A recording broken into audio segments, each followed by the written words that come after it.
आप देख रहे हैं डार्क फाइल्स। तो चलिए पढ़ते हैं आज की इस कहानी की ओर। एक चौकीदार होना सुनने में जितना आसान लगता है, असल में है उतना ही मुश्किल। चाहे मौसम कोई सा भी हो, हम चौकीदारों को हर रात ड्यूटी पर हाजिर होना ही पड़ता है। और इस तरह से अकेले पूरी रात घर से बाहर बिताना सबके बस की बात नहीं है। वैसे तो इस काम में थोड़ी बहुत मुश्किलें झेलनी ही पड़ती हैं, मगर जब मौसम बरसात का हो तब ज़्यादा परेशानी होती थी। उस रात भी हाल कुछ ऐसा ही था।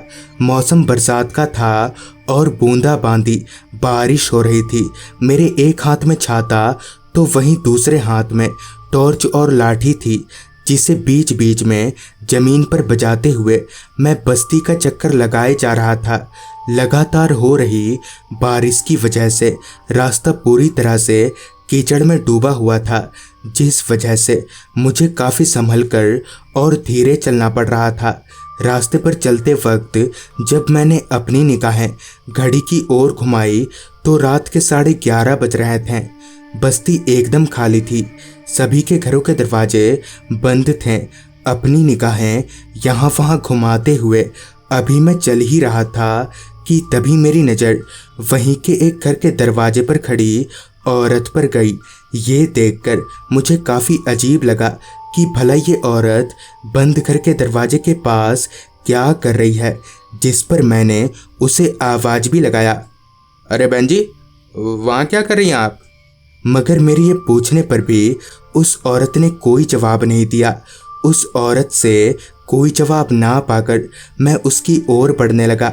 उस औरत पर टॉर्च की लाइट मारते हुए अभी मैं आगे बढ़ ही रहा था कि वो औरत अचानक ही वहाँ से भागने लगी।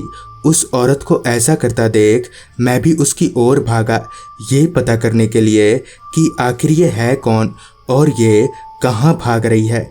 कुछ देर तक भागने के बाद उस औरत ने दौड़ना बंद कर दिया और चलने लगी। मैं भी लगातार उसे आवाज़ लगाते हुए उसके पीछे पीछे चले जा रहा था, मगर वो औरत रुकना तो दूर पीछे मुड़कर देख तक नहीं रही थी। मगर जब मैंने दौड़कर उस औरत को पकड़ना चाहा तो पता नहीं क्यों मैं ऐसा नहीं कर पा रहा था। मतलब कि इतनी तेज भागने के बावजूद भी मैं उस औरत की बराबरी तो दूर उसके नज़दीक भी नहीं जा पा रहा था, जबकि वो औरत सिर्फ चल रही थी और मैं दौड़ रहा था। यूं ही कुछ देर तक चलने के बाद वो औरत एक जगह पर जाकर रुक गई, जिसके साथ ही वहीं पर मेरे पैर अपने आप ही ठहर गए। इससे पहले कि मैं उस औरत से कोई सवाल करता कि मेरा ध्यान आजू बाजू गया तो पाया कि चलते चलते मैं उसी कब्रिस्तान में आ गया हूँ जहाँ लोग दिन के वक्त भी आने से कतराते हैं। खुद को उस कब्रिस्तान में पाकर मेरे हाथ पैर एकदम से थरथराने लगे थे। फिर जैसे ही मैं वहाँ से भागने के लिए पीछे पलटा कि मुझे ऐसा महसूस हुआ जैसे मेरा पैर अपने आप ही ज़मीन में धंस रहा हो।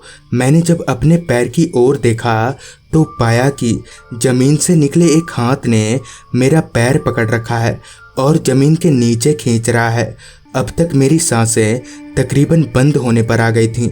मैं खुद को लगभग मरा हुआ मान चुका था, क्योंकि मुझे यहाँ से निकलने का कोई भी रास्ता सूझ नहीं रहा था।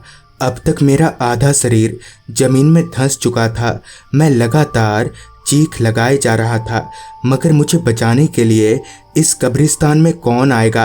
अभी मैं ये सोचकर अपनी मौत का इंतज़ार कर ही रहा था कि तभी मेरे पीछे की ओर से किसी के मंत्र बड़बड़ाने की आवाज़ आने लगी।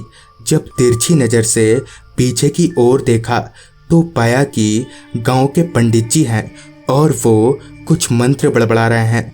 फिर कुछ ही देर में मैं अपने आप ही ज़मीन से बाहर निकलने लगा और मेरे निकलते ही पंडित जी ने मेरा हाथ पकड़ा और फिर हम दोनों ने बस्ती की ओर दौड़ लगा दी।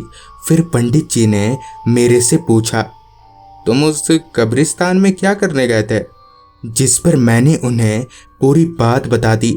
और जब मैंने पंडित जी से पूछा, पर पंडित जी, आप इतनी रात गए? तो उन्होंने कहा, वो मैं बगल के गांव में गया था शादी में और अभी लौट रहा था, पर जब कब्रिस्तान के पास तुम्हारी आवाज़ सुनी तो तुम्हें बचाने चला आया। और हाँ, आगे से ऐसी गलती भूल कर ही मत करना। फिर मैं और पंडित जी हम दोनों अपने अपने घर चल दिए और उस दिन के बाद से मैंने हमेशा हमेशा के लिए चौकीदारी का काम छोड़ दिया। तो दोस्तों, ये थी आज की कहानी। अगर आपको ये कहानी जरा भी अच्छी लगी हो तो चैनल को सब्सक्राइब कर लें। तो मैं आर्यन जल्द ही मिलूँगा आपसे ऐसी ही एक कहानी के साथ।